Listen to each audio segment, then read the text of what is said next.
Halo Dik, selamat datang di program acara televisi pendidikan di mana kalian bisa jadi tahu, jadi tambah ilmu. Nah, program acara televisi ini bakalan buat kalian belajar dengan gaya yang menarik. Tentunya ditemani Kak Meli sebagai host kalian ya. Selamat datang di program acara televisi Gitu ya Kak. Iya dong.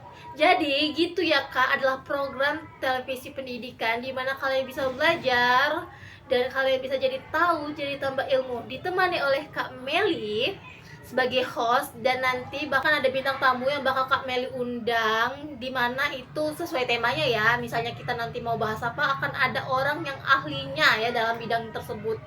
Nah, sebelum kita mau bahas ke topiknya ya adik-adik ya, kita mau perkenalan dulu karena ini baru episode pertama ya. Jadi perkenalkan, nama Kak Meli adalah Melisa. Apa sih Kak kepanjangannya? Gak ada kepanjangan, Melisa aja, oke? Dan saat ini Kak Meli sedang menempuh pendidikan tinggi di Universitas Terbuka, program studi S1 Teknologi Pendidikan. Dan untuk episode pertama ini Kak Meli persembahkan menjadi tugas terakhir dari manajemen penyiaran televisi yang terhormat Bapak Dr. Ahmad Saiku ya. Tolong, kira-kira berapa nilai untuk diriku ini? Kak Meli ini kelahiran tahun 2003, dimana ya berarti umur Kak Meli saat ini 22 tahun. Masih muda nggak sih? Balik lagi kita ke topik pembahasan. Tema kita kali ini adalah bully Nona. Oke, gimana? Bully Nona. Kenapa tadi temanya tadi bully Nono? Itu adalah suatu ungkapan di mana kita itu harus menghentikan bully di sekolahan. Banyak banget ya di sekolahan itu pembulian seperti itu.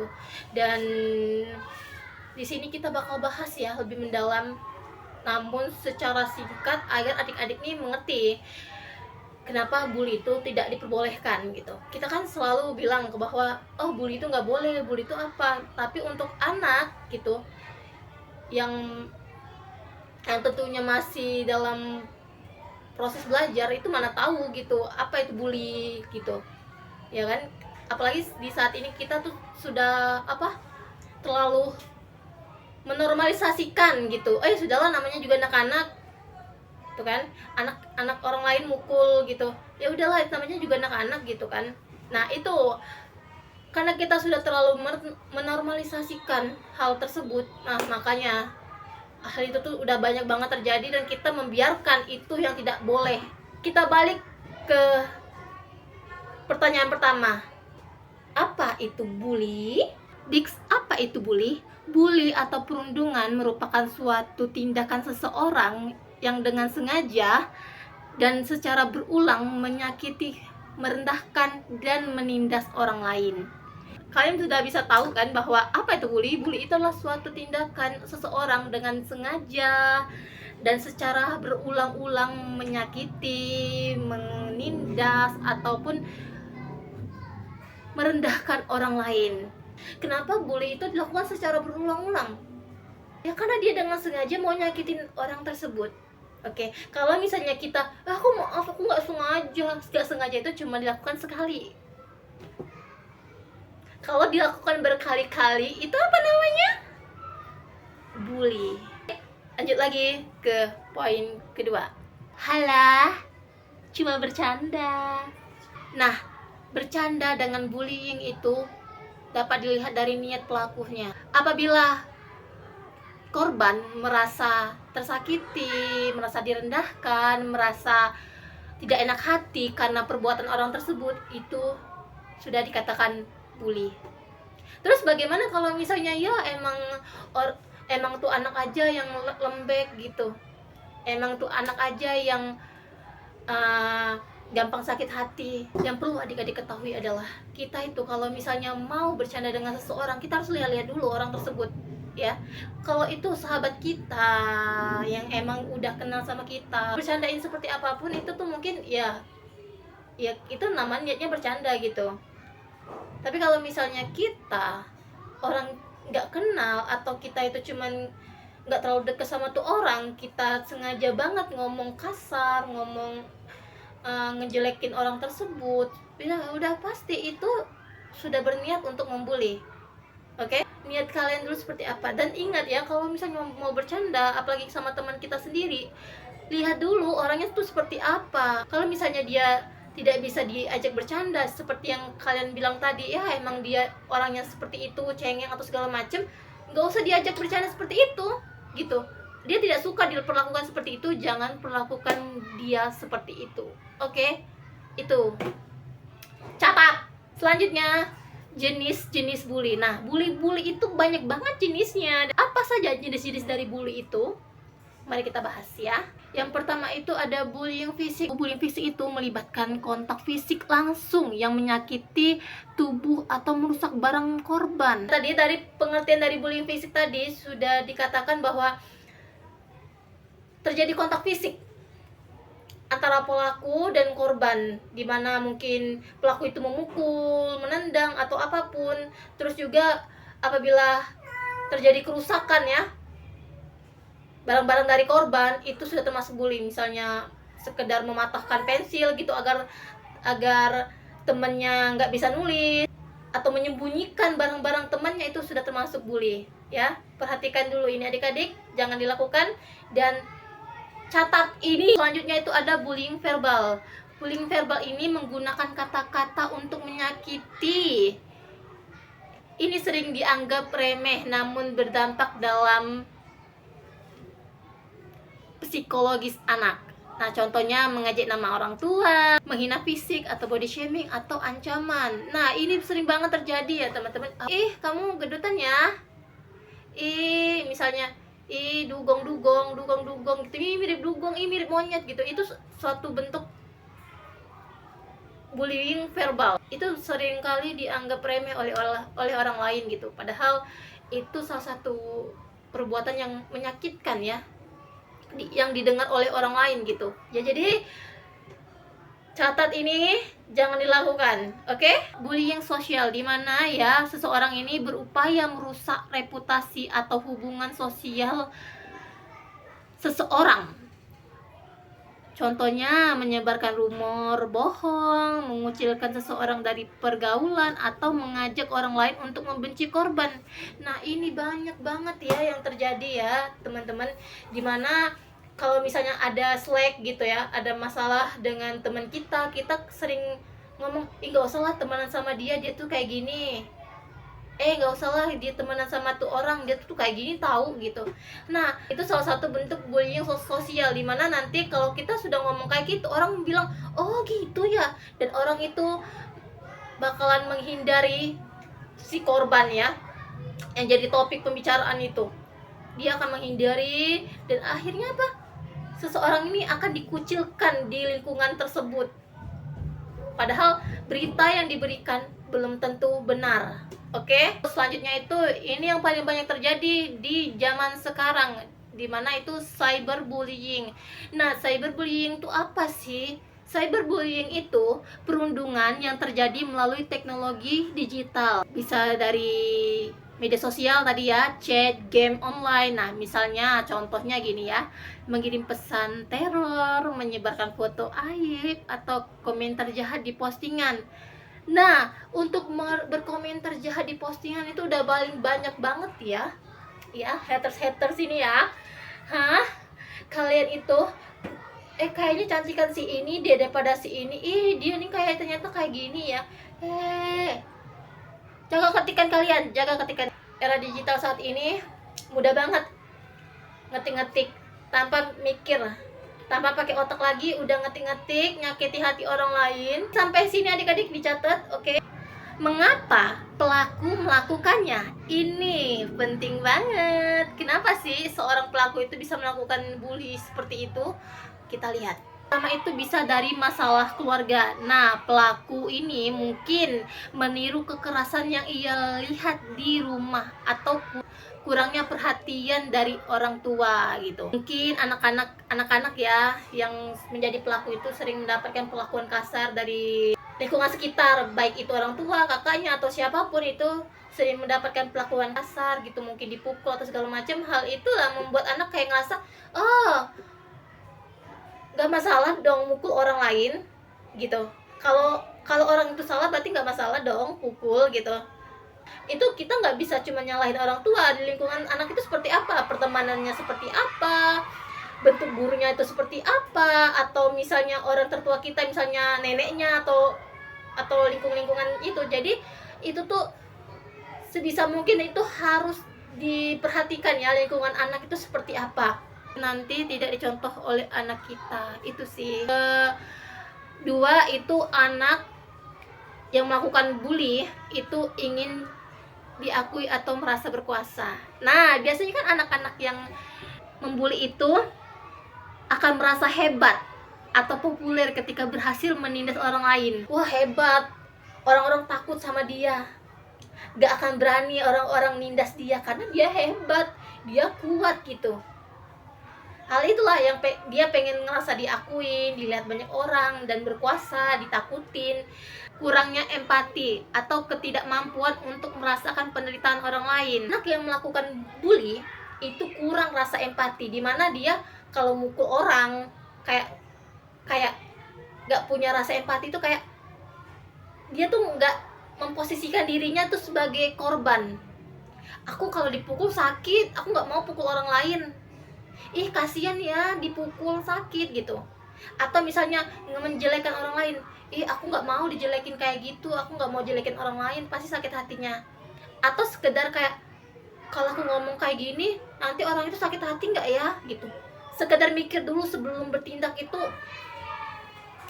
anak-anak yang membuli itu tidak melakukan hal tersebut gitu. Apalagi bisa kita lihat ya di sosial media ya teman-teman, ya adik-adik ya, dimana itu benar-benar kasar banget, disiram temennya, atau dipukul, atau diinjek-injek. Itu tuh bener-bener gak masuk akal, sumpah jahat banget gitu kan kalau bisa kita bilang. Nah itu kayak kita aja yang nonton ngerasa kasihan, kok orang yang melakukan itu gak ngerasa kasihan. Nah itu salah satu contoh bahwa anak tersebut kurangnya rasa empati. Selanjutnya, lingkungan yang membiarkan. Sekolah atau lingkungan yang menganggap perundungan sebagai hal yang wajar bagi anak. Ya namanya juga anak-anak. Itu yang sering terjadi kan? Itu kan yang sering terjadi. Nah dari sini bisa kita lihat ya bahwa ketika lingkungan membiarkan, kayak ya sudah bu, namanya juga anak-anak gitu, berdamai aja, minta maaf gitu. Cukup anaknya aja yang punya masalah, orang tuanya nggak usah gitu, nggak usah diperpanjang. Ya nggak bisa seperti itu. Ketika sekolah atau lingkungan di sekitar membiarkan kejadian tersebut, anak yang melakukan perundungan tersebut atau yang menjadi pelaku perundungan, yang pelaku bully itu merasa aku aman, toh juga nggak ada yang marah, aku ngelakuin hal tersebut gitu. Dan dampaknya apa untuk jadi si korban ngerasa nggak ada yang peduli sama dia, dan akhirnya dia membiarkan diri. Untuk apa aku cerita ke orang tuaku, untuk apa aku cerita ke guru, toh juga mereka ngebiarin, paling nanti disuruhnya minta maaf gitu kan, ya sudahlah. Nah itu membuat ia merasa dikucilkan teman-teman ya, adik-adik ya. Terus juga untuk saksi juga, untuk apa juga saksi ngomong gitu kan, toh juga nanti bakalan minta maaf. Jadi untuk apa gitu anak-anak ngelakuin hal tersebut kalau misalnya lingkungan saja mendukung atau membiarkan perlakuan tersebut. Tanda-tanda seseorang menjadi korban. Nah perhatikan ini. Pertama, itu terjadinya perubahan perilaku. Anak menjadi pendiam, menarik diri, atau tiba-tiba emosional. Setelah kita tahu terjadi perubahan perilaku anak, itu sudah salah satu menjadi contoh ya, kemungkinan anak kita menjadi korban bully. Harus lebih diperhatikan ya untuk orang tua dan guru.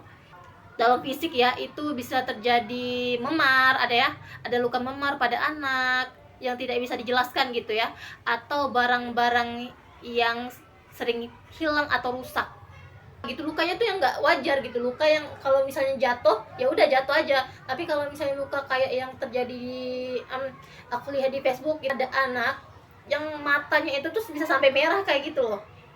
Itu yang putih itu jadi merah, itu tuh udah nggak wajar lagi, ya kan teman-teman?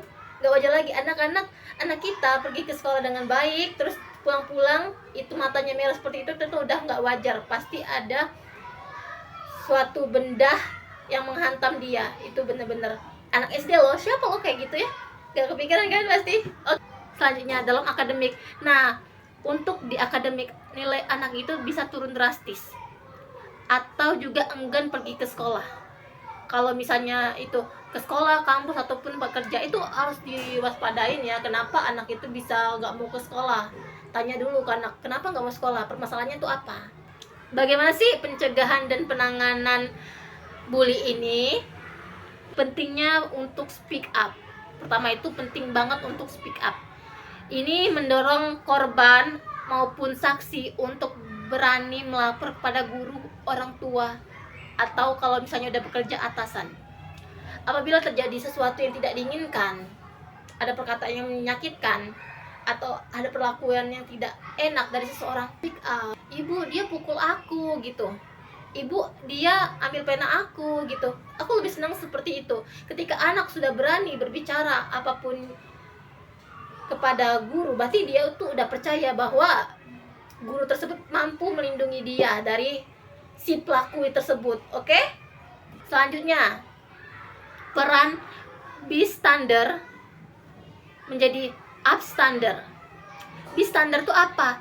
Bystander itu adalah pengamat, menjadi saksi. Kalian mungkin teman kalian mukul teman yang lain, itu kalian liatin aja gitu. Nah, peran bystander menjadi upstander. Nah, ini mengajarkan saksi ya, untuk saksi agar tidak diam aja, melainkan melerai atau segera melaporkan kejadian. Gak salah. Jadi dalam pembulian tersebut itu bukan cuma ada korban maupun pelaku, tapi ada saksi juga. Gak mungkin gak ada saksi. Ada banyak banget di peran sosial media itu bilang kayak gini, aku cuma lihat aja, aku nggak ngapa-ngapain, aku cuma lihat aja. Wow, kenapa kamu cuma lihat aja? Itu suatu bentuk kesalahan juga. Selanjutnya, edukasi empati. Nah, ini kita harus membangun budaya saling menghargai sejak dini di rumah maupun di sekolah. Gimana? Anak itu nggak bisa cuma diomongin, but kita sebagai orang tua itu harus mencontohkan. Misalnya sekecil kita peduli dengan perasaan anak. Oh, kamu pasti capek ya. Sekedar, oh aku di ngertiin. Anak itu cepet banget belajar dari lingkungan. Ya, jadi kalau misalnya kita itu sulit bilang ke anak bahwa ngomong ke anak, ya ngomong aja, kalau kita nggak contohin juga buat apa gitu ya teman-teman ya adik-adik. Konsekuensi tegas. Nah, untuk hak sekolah, guru itu harus ada aturan yang jelas dan tegas bagi pelaku agar memberikan efek jera dan pembinaan. Nah, biasanya kita tuh kalau misalnya terjadi seperti itu ya udah berdamai, minta maaf. Itu nggak bisa seperti itu. Itu nggak tegas. Itu sama aja membiarkan perundungan itu terjadi. Yang seperti yang aku bilang di awal tadi, Kakak bilang di awal tadi, kenapa anak-anak itu sering nggak mau ngomong sama lingkungan, misalnya kayak nggak mau ngomong sama orang tua, nggak mau ngomong sama guru, karena ngerasa ya udahlah paling nanti itu dimaafin, ya kan? Terus juga pelaku terus melakukan hal tersebut, kenapa nggak dimarahin? Ya paling nanti juga cuma disuruh minta maaf gitu. Ya ngapain gitu kan? Sama aja bohong. Kita di sekolahan stop bullying, tapi kita membiarkan hal itu terjadi. Dan ingat, bully itu tidak terjadi cuma teman antar teman gitu, bisa jadi guru ke siswa, siswa ke guru, atau orang tua ke anak, anak ke orang tua, itu bisa terjadi. Kamu tuh nggak boleh kayak gitu. Tapi kita nggak ngejelasin ke anak kenapa anak tersebut nggak boleh melakukan hal tersebut. Dan kita sebagai contoh, kita harus mencontohkan. Kalau misalnya lingkungan tersebut saja mencontohkan pembulian tersebut, perundungan tersebut, misalnya kayak guru ke guru juga saling menghina, atau guru ke guru juga saling kalau marah itu teriak-teriak gitu, gimana dengan anak gitu. Nih untuk tema kali ini pesanku adalah untuk adik-adik ya, untuk jadi korban itu bisa cerita. Terus juga untuk saksi juga harus berani ya, speak up. Kalian jangan takut untuk berbicara, kalian jangan takut untuk cerita. Perundungan itu bukan hal sepele, banyak orang yang bunuh diri karena itu. Untuk sekolah, stop normalisasikan pembulian tersebut ya, juga namanya anak-anak tuh stop. Kasih sanksi tegas. Dipindahkan ke sekolahan lain. Untuk apa dipindahkan ke sekolahan lain? Cuma aja kalau misalnya kita anggaplah anak kita itu bermasalah, terus sanksi dari sekolahan itu dipindahkan. Terus apakah menjamin anak tersebut di sekolahan barunya akan menjadi lebih baik? Berarti kalau misalnya anak di sekolahan tersebut menjadi lebih baik, berarti ada yang salah dari faktor lingkungan sekolah tersebut, ya kan? Anak tersebut sudah membuli di sini, ya udahlah dipindahin di sini gitu. Itu nggak bakal ada habisnya. Jadi perlunya pembinaan dan sanksi tegas untuk pelakunya, gitu ya, agar ada efek jerah untuk anak, gitu ya adik-adik.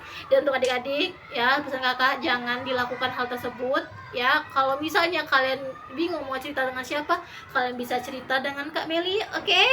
Dan ingat aja, follow terus akun sosial media Kak Melisa, Melisa JHRSCH, oke? Buat adik-adik, kalian bisa komen di sosial media kakak, yang manapun ya kakak posting ini ya, video ini, kalian ceritakan ke Kak Meli bagaimana tuh cerita, kisah, atau apapun mengenai tentang pembulian, baik kalian yang menjadi pelaku, kalian yang menjadi korban, maupun kalian yang menjadi saksi ya.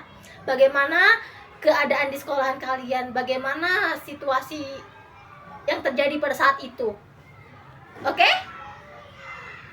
Ya, cerita yang menarik bakal kakak bacain, dan kakak bakal bahas satu persatu dari cerita kalian. Oke, balik lagi ke gitu ya Kak.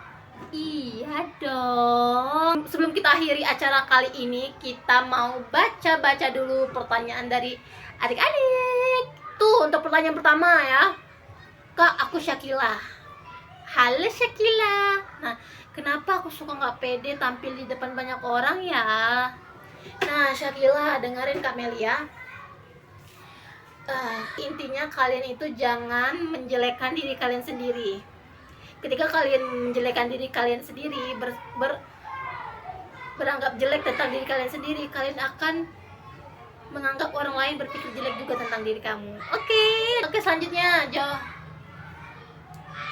Ini nih siapa yang nanya nih? Hah? Gak tahu ya siapa ya? Ya, profesi kakak tuh belum sebagai guru, oke? Kakak saat ini belum mengajar dimanapun, tapi kakak tuh pernah bekerja di salah satu SMK swasta di kota Palembang selama 2 tahun. Terus juga itu juga kakak pernah mengajar juga gitu kan, selama setahun. Itu aja sih ya, info loker. Selanjutnya, salah nggak ya Kak kalau suka sama teman sekelas? Aku masih SMP Kak. Masih SMP ya. Siapapun yang bertanya ini, salah nggak ya Kak kalau suka sama teman sekelas? Aku masih SMP. Salah.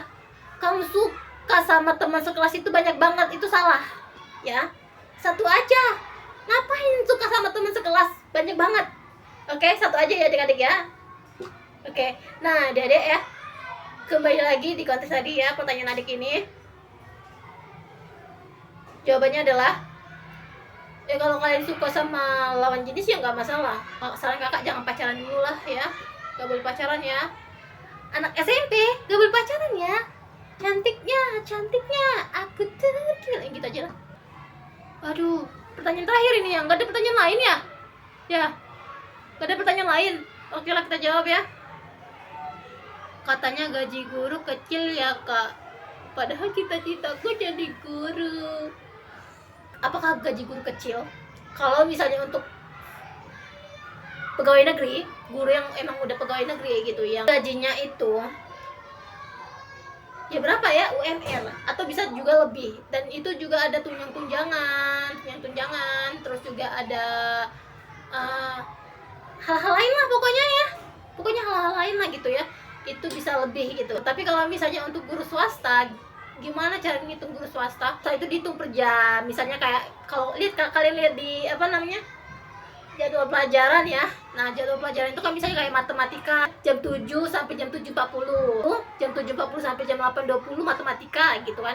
Berarti matematika di kelas itu 2 jam. Beda-beda ya. Untuk di sekolah swasta ada yang gajinya 15 per jam, 15.000 per jam gitu ya. Misalnya 15.000 hitung aja. Di kelas itu cuma 2 jam. Berarti 15 tambah 15 30.000. Itu ya. Terus misalnya biasanya itu guru itu nggak cuma ngajar di satu kelas gitu, di kelas-kelas lain juga itu dihitung. Misalnya kalau dihitung keseluruhannya selama sebulan itu, misalnya ngajarnya 20 jam, misalnya 20 kali 15 berapa? 300.000. Udah, itu 300.000 gajinya gitu ya. Tapi kalau misalnya untuk sekolahan yang besar, siswanya banyak, itu biasanya nggak kayak gitu teman-teman ya, adik-adik ya. Misalnya kayak nggak mungkin dalam sebulan itu dia cuma ngajar 20 jam. Kelasnya banyak kan, misalnya kalau kelasnya kayak ada A, B, C, D gitu kan, kelasnya banyak gitu. Kecuali mungkin guru matematikanya juga banyak. Tapi biasanya untuk swasta itu, misalnya guru matematika kelas 10 sama matematika kelas 11 itu beda. Terus matematika kelas 12-nya juga beda, misalnya kayak gitu ya. Untuk kelas itu ya, 10, 11, 12-nya itu beda gurunya gitu, kayak nggak sama. Biar nggak bingung gitu gurunya.